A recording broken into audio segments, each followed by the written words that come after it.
Amém, meus queridos irmãos, a graça e a paz do Senhor Jesus Cristo sejam com todos vocês. Nós estamos hoje dando seguimento ao nosso estudo sobre o sermão profético de Jesus Cristo, o sermão escatológico de Jesus. Então, eu gostaria que você abrisse a sua Bíblia em Mateus capítulo 24. Nós vamos estar fazendo a leitura do versículo 4 até o versículo 14. Lembrando que no culto passado, na quarta-feira passada, nós estudamos esse mesmo capítulo, mas apenas esses 3 primeiros versículos, Mateus 24, do 1 ao 3. Se você quiser assistir, você que não pôde estar aqui na quarta-feira passada, essa mensagem sobre a destruição do templo já está no YouTube, no canal Diego Talasca. Então vamos fazer a leitura aí do versículo 4 até o versículo 14, que tem por título o princípio das dores. E ele lhes respondeu: Vede que ninguém vos engane, porque virão muitos em meu nome dizendo: Eu sou o Cristo, e enganarão a muitos. E certamente ouvireis falar de guerras e rumores de guerra. Vede, não vos assusteis, porque é necessário assim acontecer, mas ainda não é o fim. Porque se levantará nação contra nação, reino contra reino, e haverá fomes e terremotos em vários lugares. Porém, tudo isto é o princípio das dores. Então sereis atribulados e vos matarão. Sereis odiados de todas as nações por causa do meu nome. Nesse tempo, muitos hão de se escandalizar, trair e odiar uns aos outros. Levantar-se-ão muitos falsos profetas e enganarão a muitos, e por se multiplicar a iniquidade, o amor se esfriará de quase todos. Aquele, porém, que perseverar até o fim, esse será salvo. E será pregado este evangelho do reino por todo o mundo, para testemunho a todas as nações, então virá o fim. Até aqui, e oremos. Pai querido e eterno, nós queremos, Senhor Jesus, nos colocar diante do Senhor e pedir a Deus que o Senhor esteja falando aos nossos corações. Pai, em nome de Jesus, que a Tua palavra se esclareça diante dos nossos olhos e que nós venhamos sair daqui cheios, repletos, ó Deus, do conhecimento do Senhor, da Tua graça, do Teu amor, ó Deus, sobre as nossas vidas. Assim nós oramos em nome de Jesus. Amém. Amém. Irmãos, dando continuidade a esse estudo, quarta-feira passada nós falamos sobre a destruição do templo e a importância de tudo isso. Nós vimos na quarta-feira passada, do versículo 1 ao versículo 3, o quanto os discípulos estavam maravilhados com aquelas construções. E o sermão profético, ele se dá na última semana de vida de Jesus Cristo. O sermão profético ele acontece do domingo até a sexta-feira da paixão, da sua morte. Entre esses dias, de domingo a sexta-feira, Jesus profere esse sermão profético. Muitos estudiosos dizem que esse sermão, pela cronologia dos evangelhos, ele foi proferido na terça-feira. Quando nós vemos e olhamos para o Evangelho de Lucas, capítulo 21, versículo 37, se não me engano, diz que Jesus ia bem cedo para o templo e saía de lá também ao entardecer e ia para o Monte das Oliveiras. Essa foi a rotina de Jesus Cristo na sua última semana antes da paixão, antes dele se entregar por nós. De manhã cedo Jesus estava no templo, ao entardecer Jesus saía do templo e se dirigia com os seus discípulos até o Monte das Oliveiras. Os discípulos eles estavam encantados com aquelas construções do templo, e por isso eles chamaram a atenção de Jesus, para que Jesus observasse aquelas obras. Eles fizeram isso depois que ouviram uma palavra dura de Jesus. Isso nos faz pensar, por que é que os discípulos, por que é que o sermão profético aqui começa com os discípulos chamando Jesus, chamando a atenção de Jesus, dizendo: olha ali Jesus, olha que coluna. Se você olhar lá em Marcos capítulo 13, eles dizem: olha que pedras que construções, em Lucas capítulo 21, eles dizem: olha quantos adornos. Isso tem que trazer uma curiosidade em nós. O porquê que os discípulos chamaram a atenção de Jesus para a beleza do templo. E aí nós vamos ver que os discípulos chamaram a atenção de Jesus para a beleza do templo, porque pouco antes de Jesus proferir o sermão profético, Jesus estava no templo e ali ele ensinava e também contendia com os mestres da lei e os fariseus que ali estavam. Essa discussão, esses ensinamentos de Jesus começam no capítulo 21 de Mateus e terminam no capítulo 23 de Mateus. Então os discípulos, no meio daquela discussão, ouviram uma palavra que os deixou aterrorizados, a ponto de, quando eles saíram do templo, eles chamarem a atenção de Jesus para que Jesus olhasse a magnitude daquela obra. E a palavra de Jesus foi essa, versículo 38 do capítulo 23: eis que a vossa casa ficará deserta. Eu não vou me aprofundar, porque isso eu falei em detalhes no estudo passado. Jesus Cristo proferiu uma palavra que levou a mente daqueles homens que conheciam a história do seu povo no ano 586 antes do seu nascimento, quando Israel foi feita cativa pelo rei da Babilônia chamado Nabucodonosor. E Israel e o templo ficaram desolados, desertos, e aquela nação foi levada e mantida em cativeiro por décadas. Quando Jesus fala isso e sai do templo ao entardecer com os seus discípulos, os discípulos chamam a atenção de Jesus e dizem: olha, Senhor, que construção mais linda, que pedras, que colunas, quantos adornos, como se eles estivessem dizendo: foi o Pai quem restaurou esse templo, a ordem saiu do Pai, o primeiro templo Deus colocou o projeto no coração de Davi, mas quem executou foi Salomão, foi destruído pelo rei Nabucodonosor. Agora os nossos antepassados saem do exílio, voltam para cá e reconstroem esse templo. Olha que bonito que está esse templo, olha as construções. Herodes interviu 19 anos antes de Cristo e estava ajudando na construção, e agora esse segundo templo era muito mais bonito e muito maior do que o primeiro templo construído por Salomão. Os discípulos não queriam aceitar a realidade da destruição do templo, e eles então, ao chegarem ali diante de Jesus no Monte das Oliveiras, antes de chegar no Monte das Oliveiras, eles encontram uma resposta nos lábios do Senhor. E Jesus não estava mais se importando com aquelas construções.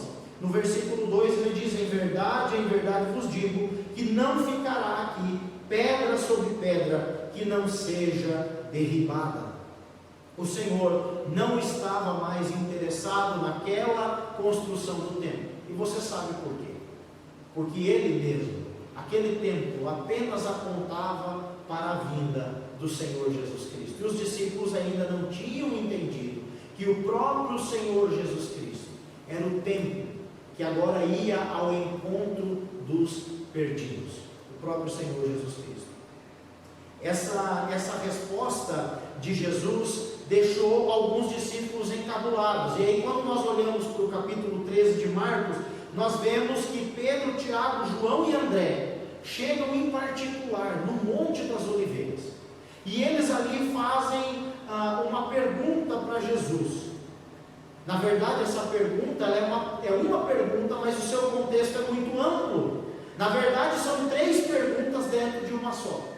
Pedro, Tiago, João e André chegam diante de Jesus Cristo em particular e perguntam: quando essas coisas sucederão? Versículo 3: diz-nos quando sucederão estas coisas, que sinal haverá da tua vinda e da consumação dos séculos. A primeira pergunta que eles fazem é: quando sucederão estas coisas? Que coisas são essas que sucederão?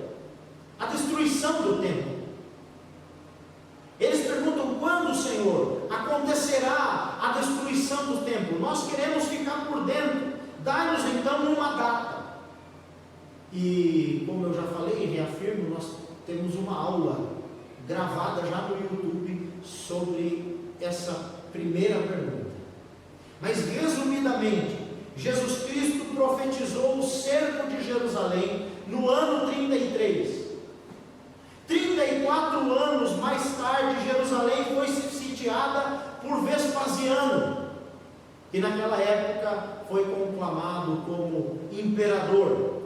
O imperador Vespasiano então manda que o seu filho Tito, general Tito, depois de 3 anos de cerco, 3 anos sitiados, a história diz, irmãos, que eles que estavam lá dentro, e o que eu digo história é porque tem um livro do escritor Flávio Joséfo, que foi um homem que lutou nessa batalha e viveu naquele tempo.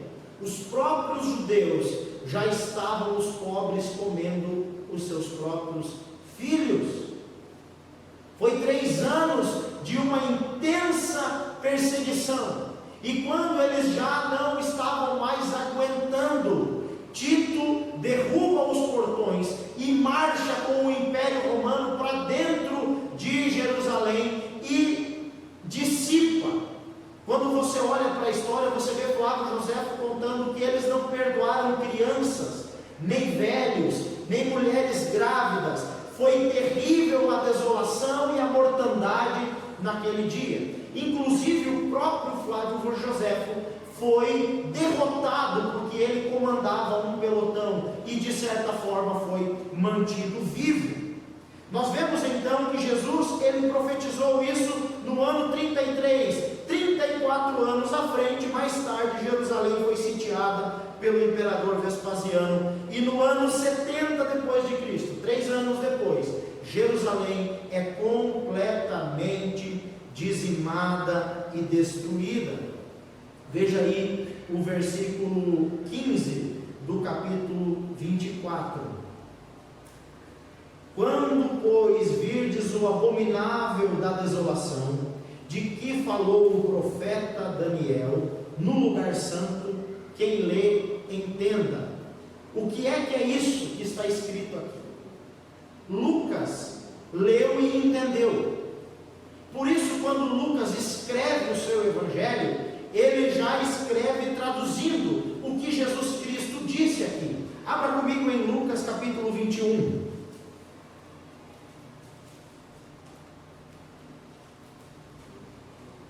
Lucas capítulo 21, versículo 20.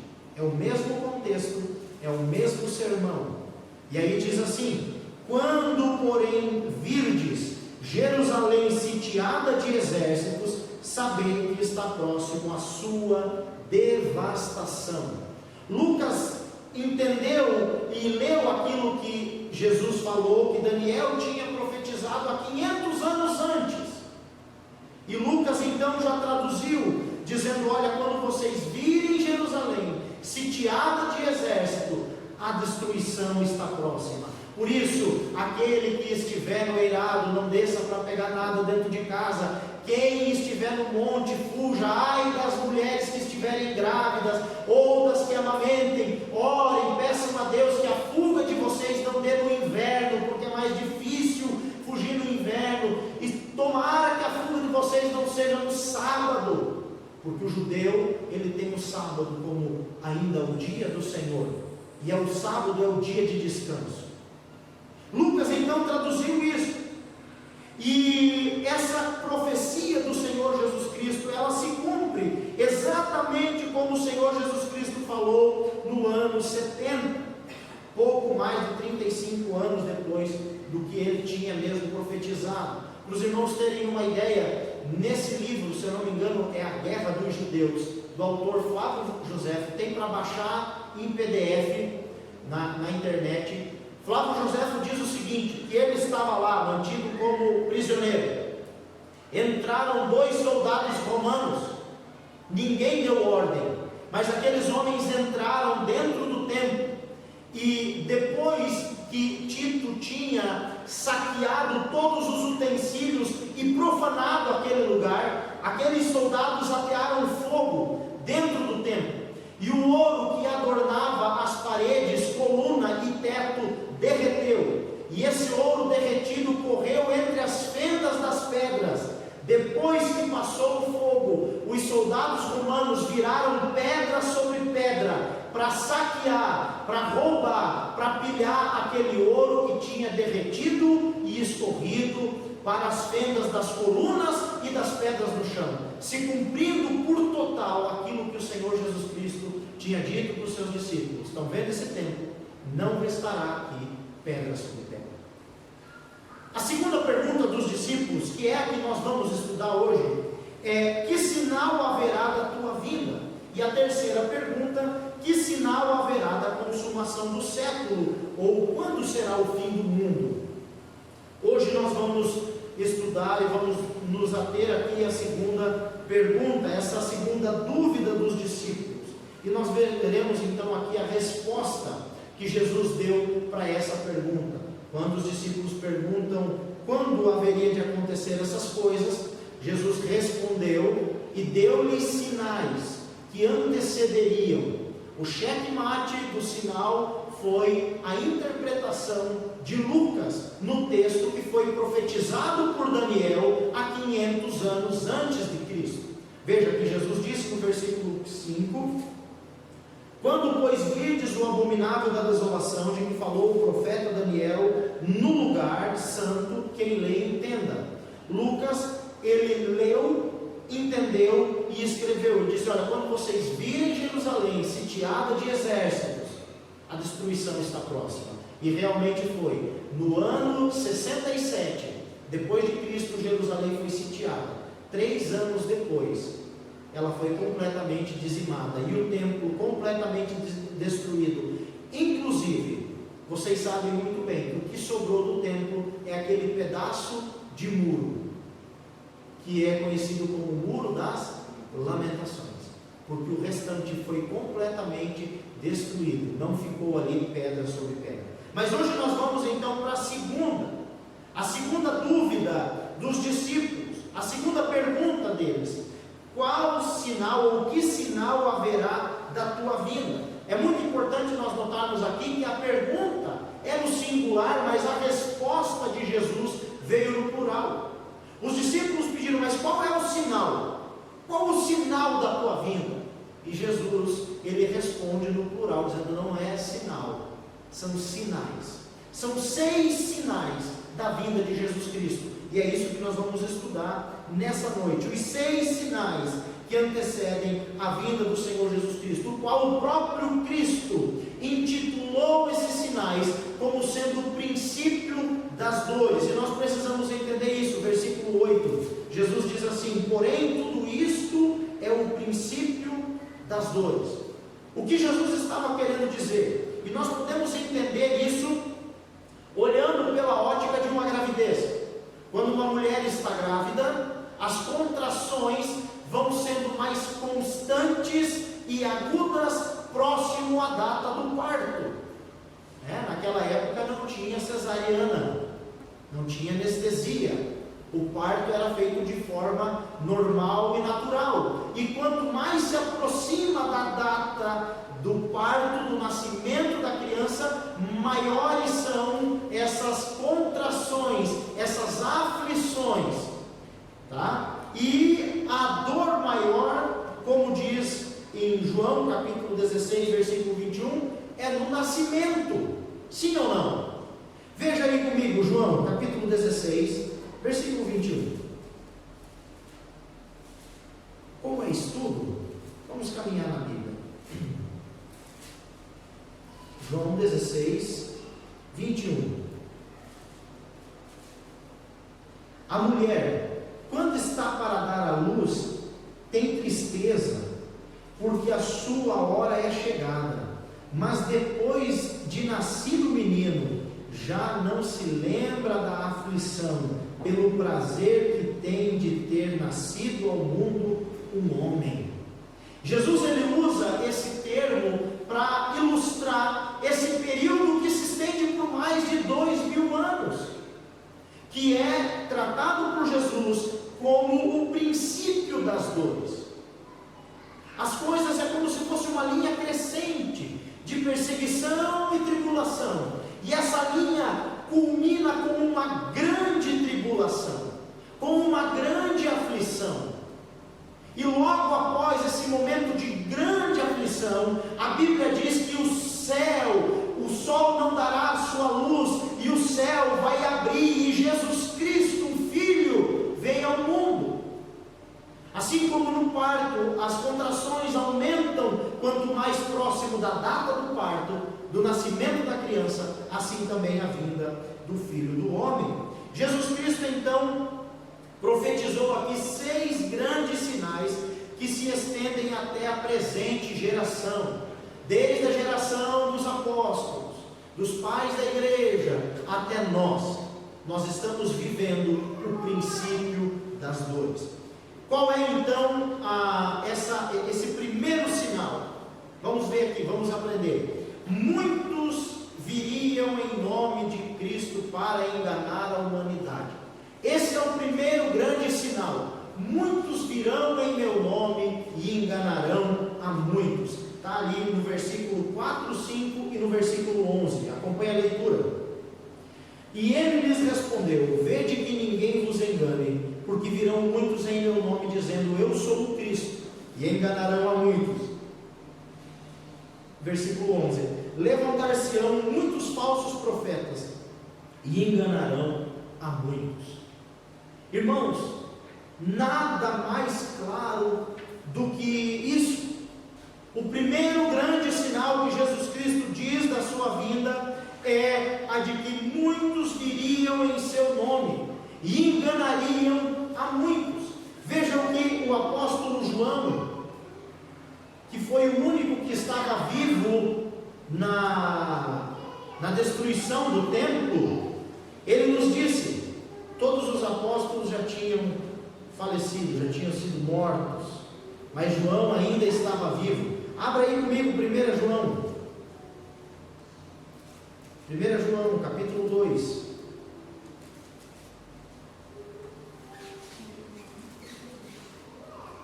João, capítulo 2,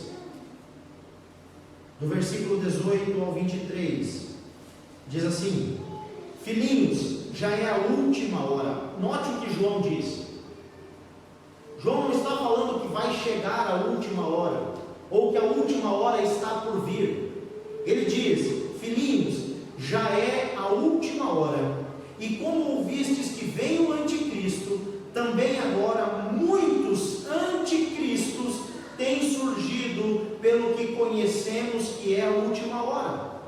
Eles saíram do nosso meio, entretanto não eram dos nossos, porque se tivessem sido dos nossos, teriam permanecido conosco. Todavia eles foram para que ficasse manifesto que nenhum deles era dos nossos. E vós possuís unção que vem do Santo, e todos tendes conhecimento. Não vos escrevi porque não saibais a verdade, antes porque a sabeis, e porque mentira alguma jamais procede da verdade. Quem é mentiroso, senão aquele que nega que Jesus é o Cristo? Este é o anticristo, o que nega o Pai e o Filho. Todo aquele que nega o Filho, esse não tem o Pai. Aquele que confessa o Filho tem igualmente o Pai. O que João estava falando aqui corrobora com o que Jesus Cristo falou. Jesus Cristo disse: olha, virão muitos em meu nome. O discurso deles vai ser bonito, eles vão até falar de mim, mas o discurso deles, quando a teologia deles for analisada, o discurso deles é falido, porque eles me negam como filho de Deus, eles me negam como sendo o próprio Deus, eles não me aceitam. E aí nós vemos o porquê que na reforma protestante, alguns reformadores mais adiante colocaram que o Papa era o anticristo. Porque quando nós analisamos a teologia da Igreja Católica Apostólica Romana, nós vemos que naquela teologia são acrescentadas coisas que o próprio Senhor Jesus não disse. Eles tiram a suficiência de Cristo e tendenciam-a para Maria.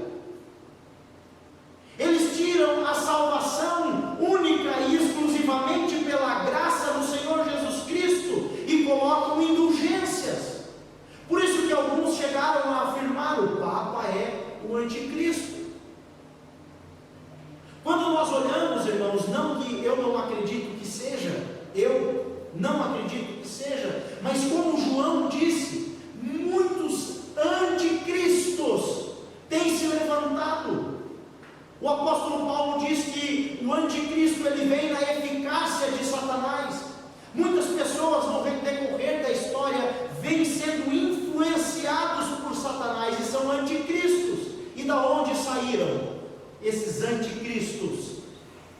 João diz que eles saíram do seio da igreja. Por isso que é muito perigoso. Por isso que Jesus Cristo ele diz: acautelai-vos dos falsos profetas, porque eles vêm vestidos como de ovelhas, mas na verdade eles são lobos roubadores, lobos devoradores. Quando nós olhamos para alguns segmentos adventistas, testemunhas de Jeová, mormons, o discurso é bonito, fala de Jesus, canta louvor e bate palma para Jesus, mas quando se analisa aquela teologia, eles negam a Cristo e a suficiência, o colocando como menor. Nós precisamos nos acautelar dos falsos ensinos. Ninguém vai vir dizendo: eu odeio o Senhor Jesus, mas eles vêm com um discurso doce e suave, convencendo, mentindo e minando a mente dos crentes. O primeiro grande sinal da vinda do Senhor Jesus Cristo é que muitos se levantariam para enganar a humanidade. Olha o que Jesus fala aqui: porque virão muitos em meu nome dizendo: eu sou o Cristo, e enganarão a muitos. Enganarão a muitos. A segunda grande sinal que o Senhor Jesus fala é sobre notícias de guerras espalhadas pelo mundo todo. Veja aí o versículo 6 e o versículo 7, a primeira parte. E certamente ouvireis falar de guerras, rumores de guerras. Vede, não vos assusteis, porque é necessário assim acontecer, mas ainda não é o fim, porquanto se levantará nação contra nação, reino contra reino, e haverá fomes e terremotos em vários lugares. Irmãos, antes de passarmos para esse ponto, nós precisamos aqui analisar friamente a teologia que está sendo pregada dos púlpitos. Essa mensagem não é para ofender pessoas. Existem pessoas boníssimas no seio da Igreja Católica Apostólica Romana, como outros ministérios que eu citei. Existem pessoas ali boas, mas a teologia dessas religiões conduzem o ser humano ao erro.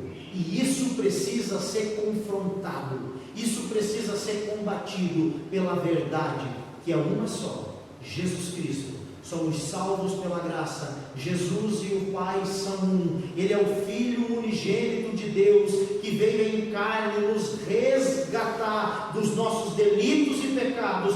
Ele não é qualquer coisa, ele é o único mediador entre o homem e Deus. Não existe mais ninguém, somente Jesus Cristo. E não importa quão doce seja a palavra pregada, se negar isso é seita, é heresia, é falso mestre e falso profeta. Nós vemos então aqui essas guerras, ganância. A ganância coloca os homens em inimizade com os outros homens. Imagine só, irmãos, desde que o mundo é mundo existe guerra. E aí eu conheço crentes que estouram uma guerra no Oriente Médio, ele já diz: Jesus está às portas, Jesus está voltando. Entenda que esses sinais não é para você ficar calculando data. Todos que calcularam datas para que Jesus voltaria quebraram a cara. Está aí o YouTube para mostrar para vocês. Teve até uma senhora recentemente que profetizou uma data e Jesus não veio. Alguns segmentos do Adventistas também. Aí Jesus não veio na primeira data, eles calcularam outra. Jesus também não veio naquela. Aí eles falaram: não, Jesus veio sim, mas ele veio de maneira espiritual. Jesus entrou no Santo dos Santos espiritual e ele está lendo de forma espiritual os livros e vendo quem merece o perdão e quem não merece o perdão. Isso é chamado na teologia deles de teologia do juiz investigativo. Irmãos, isso é uma heresia tamanha. Sabe o que aconteceu com o seu e com o meu pecado? Jesus Cristo disse: Tetelestai, está consumado, está pago. Lá na cruz do Calvário.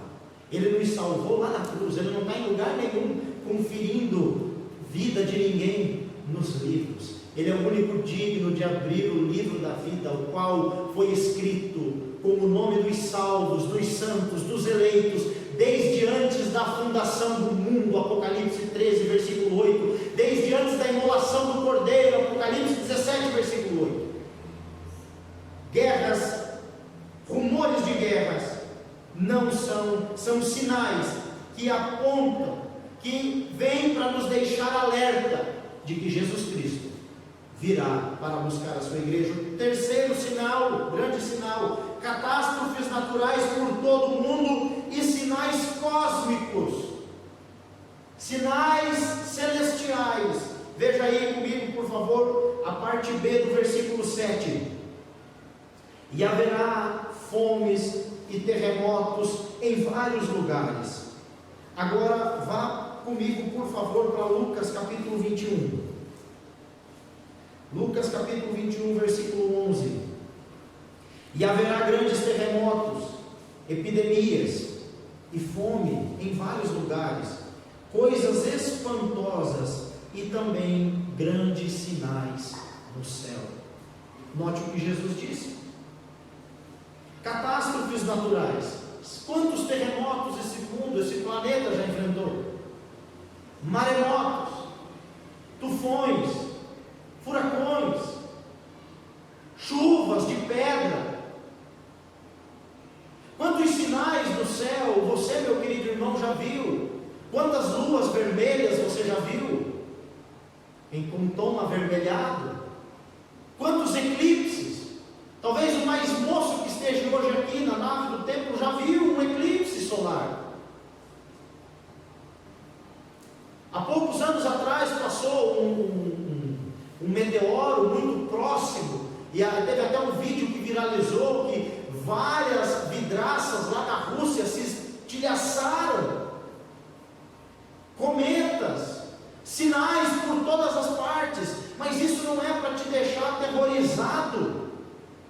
Quando você vir um sinal desse, quando você souber de uma notícia de terremoto, irmão, esses dias tremeu aqui no Nordeste, deu terremoto na Bahia, notícias de epidemias, doenças, fome, isso é para apontar que Jesus Cristo está por vir.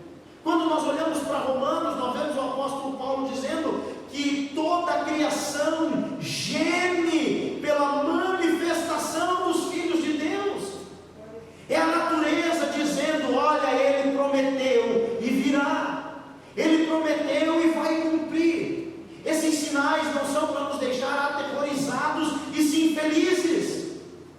Mas a igreja, devido a uma doutrina esquisita, que hoje a maioria do conhecimento escatológico da maioria dos cristãos vem de uma obra cinematográfica chamada Deixados para Trás. O que eles entendem de escatologia foi o que foi feito naquele filme, que não tem nada de bíblico naquele filme. Irmãos, nós precisamos voltar para as Escrituras. Quem quer ir morar no céu? Quem quer? Essa é a esperança do crente. Mas nós estamos sendo doutrinados a viver uma vida aqui e agora. Estamos sendo doutrinados por causa dessa teologia da prosperidade, da confissão positiva, de que o nosso melhor é aqui, quando a Escritura nos diz: vocês não são cidadãos dessa pátria, mas a pátria de vocês vem do céu. A nossa identidade é a identidade do Criador. E para se encontrar com o Criador, precisamos passar por esse momento que Jesus disse que seria o princípio das dores. A ganância, as guerras, os governos corruptos, as catástrofes naturais, haverá fomes, epidemias, doenças, fenômenos celestiais, mas tudo isso tem acontecido no decorrer dos anos.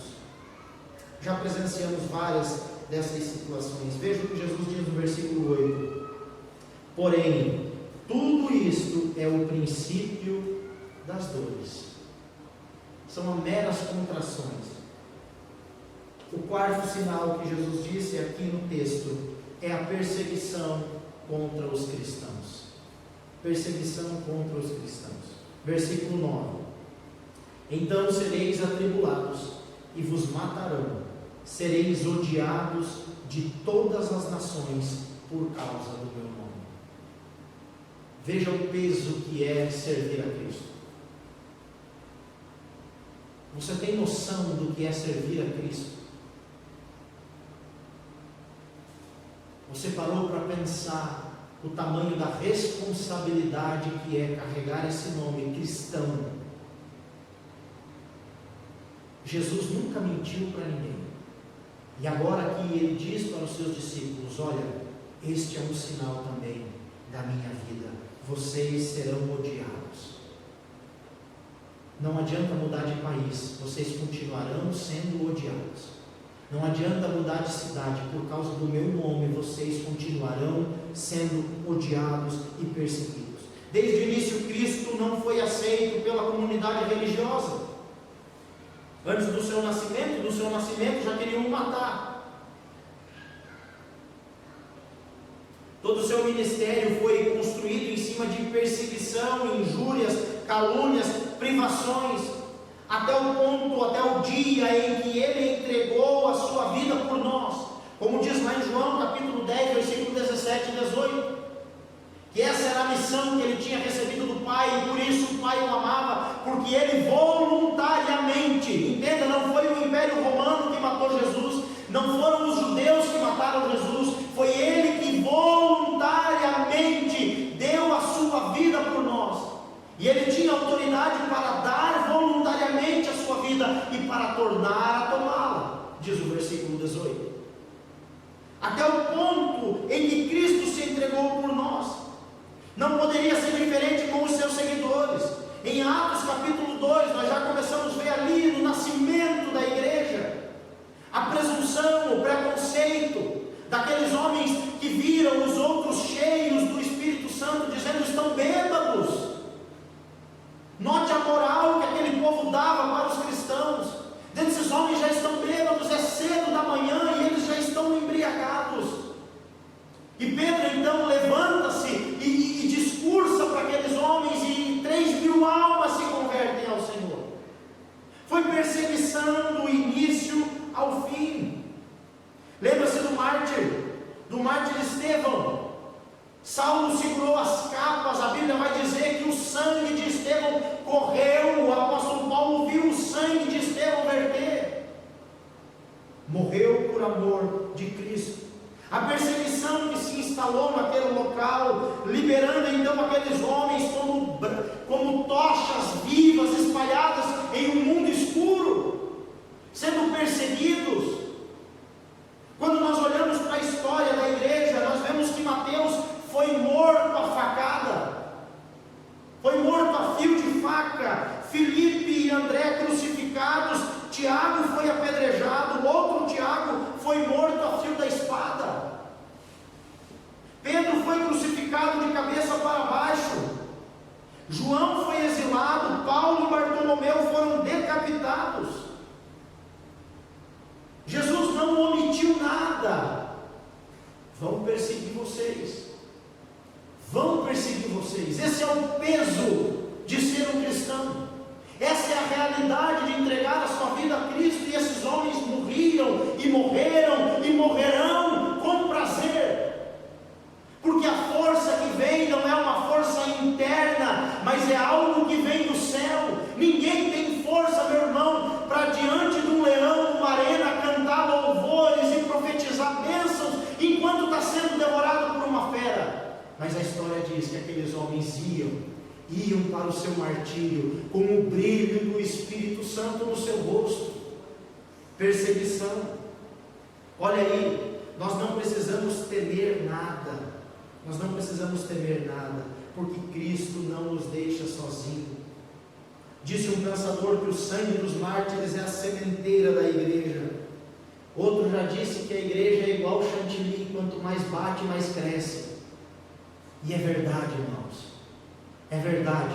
A igreja, os verdadeiros cristãos, eles não se acovardam diante das dificuldades. oportunidades. Veja comigo Marcos, capítulo 13, versículo 11.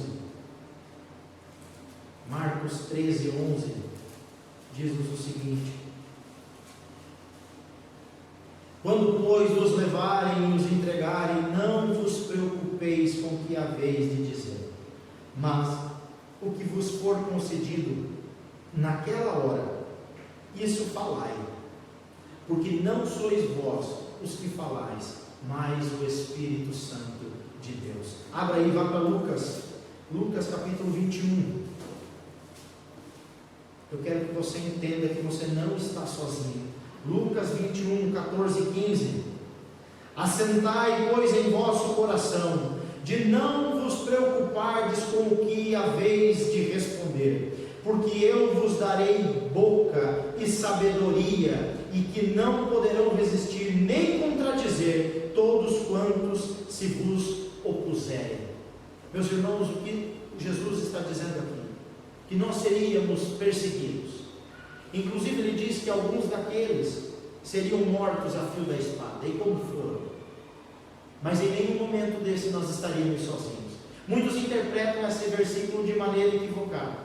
Você está vendo? Não precisa me preparar para pregar, porque quando eu estiver na frente da igreja, de autoridades, o Espírito Santo vai me dar a palavra. Não tem nada a ver.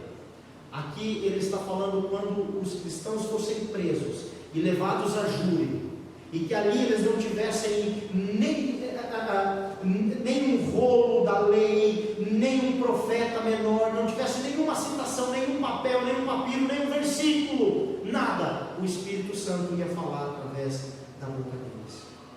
Nós não estamos sozinhos. E isso tudo, irmãos, para que é essa perseguição?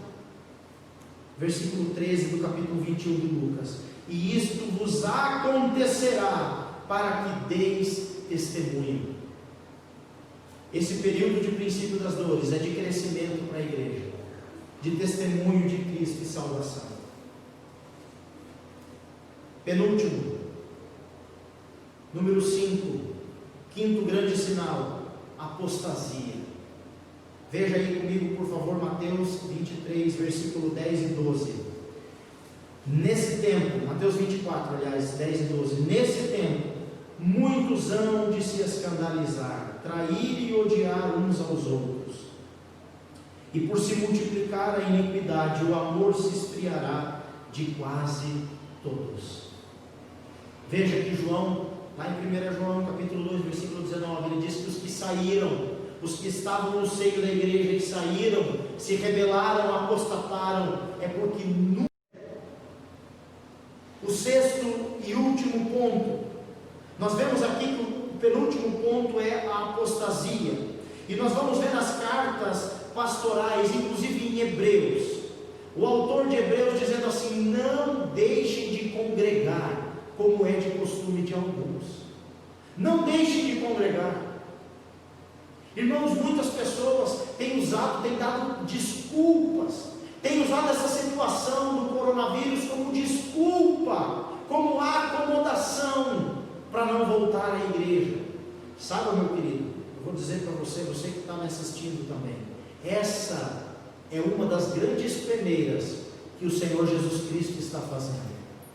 O joio precisa sair do meio do trigo. Situação difícil não tira crente de dentro da igreja, não. Na verdade, ele aproxima mais o crente do Senhor Jesus Cristo. Ele aproxima mais o salvo do seu Salvador. Sexto e último lugar, o ódio. O ódio. Inclusive no seio familiar. Veja aí o versículo 10 novamente, que diz assim: nesse tempo muitos hão de se escandalizar, trair e odiar uns aos outros. Mas Marcos, ele vai um pouquinho mais além. Olha o que Marcos fala em Marcos 13, versículo 12. Marcos 13, 12. Um irmão entregará à morte outro irmão, e o pai ao filho. Filhos haverá que se levantarão contra os progenitores e os matarão. Agora vamos aí para Lucas 21. Lucas 21, versículo 16 e 17. e sereis entregues até por vossos pais, irmãos, parentes e amigos, e matarão alguns de vocês. De todos sereis odiados por causa do meu nome. O ódio é o indicativo da volta de Jesus Cristo. Quantas famílias, quantos lares completamente destruídos, atrocidades dentro do seio familiar. Aqueles que se rebelaram e saíram e apostataram, eles têm ódio daqueles que permanecem na igreja. Eles desprezam, eles odeiam, e isso vai piorar com o passar do tempo. E nós veremos na próxima quarta-feira que na grande tribulação, nesse momento de grande luta e aflição, serão estes que saíram do seio da igreja, que apostataram, que perseguirão, que entregarão, que matarão aqueles que permanecem firmes e fiéis. Veja que a destruição familiar também é um indicativo da volta do Senhor Jesus Cristo. Devemos manter então uma firme esperança nesse tempo. Esses sinais não são para nós estabelecermos datas, previsões da segunda vinda de Cristo. Esses sinais são a prova de que Jesus Cristo voltará em poder e grande glória, para acabar com o mal e dar a recompensa aos seus santos. Como ele mesmo disse lá em João 16, versículo 21. A mãe, depois que dá a luz, ela se esquece de toda a dor, pelo prazer de estar como filho nos braços. Esses sinais, irmãos, um dia nós nem nos lembraremos, porque a promessa para nós é que toda lágrima dos nossos olhos será enxugada no céu, e nós não lembraremos mais de nada dessas coisas ruins, porque novas são feitas todas as coisas. Glória a Deus, glória a Deus. Não tenha medo, meu querido irmão, não tenha medo, minha querida irmã. Veja que o Senhor Jesus Cristo, ele diz aqui no versículo 18 de Lucas capítulo 21, contudo, não se perderá um só fio de cabelo da vossa cabeça, é na vossa perseverança que ganhareis a vossa alma. Não se perderá nenhum só fio de cabelo da vossa cabeça. Sabe quantos crentes Jesus vai perder para o diabo? Nenhum, porque o nome deles já está escrito no livro da vida. Sabe quantos verdadeiros crentes vão se dobrar diante da ação do anticristo que vem na eficácia de Satanás? Nenhum, porque a Bíblia diz que o nome deles está escrito no livro da vida antes da fundação do mundo. Adorá-lo-ão todos aqueles cujos nomes não foram escritos no livro da vida, desde antes da fundação do mundo, desde antes da imolação do Cordeiro. Não tenha medo, meu querido irmão, não tenha medo, minha querida irmã. Pastor, eu não tenho força. Não temos mesmo. Aqueles homens que eu citei, grandes mártires da história, eles também não tinham força, eles não eram diferentes de mim ou de você, mas o Senhor esteve com eles em todas as situações, Deus não os abandonou. Voltando para Mateus 24, para encerrar, diz assim, versículo 13 e 14: aquele, porém, que perseverar até o fim, esse será salvo, e será pregado este evangelho do reino por todo o mundo, para testemunho de todas as nações, então virá o fim. Próximo estudo, quarta-feira, aqui na igreja, nós vamos falar sobre esse período que a Bíblia vai tratar, chamado grande tribulação. O que é a grande tribulação? Quanto tempo dura a grande tribulação? A igreja passa ou não passa pela grande tribulação? Que Deus abençoe vocês poderosamente, em nome de Jesus. Amém.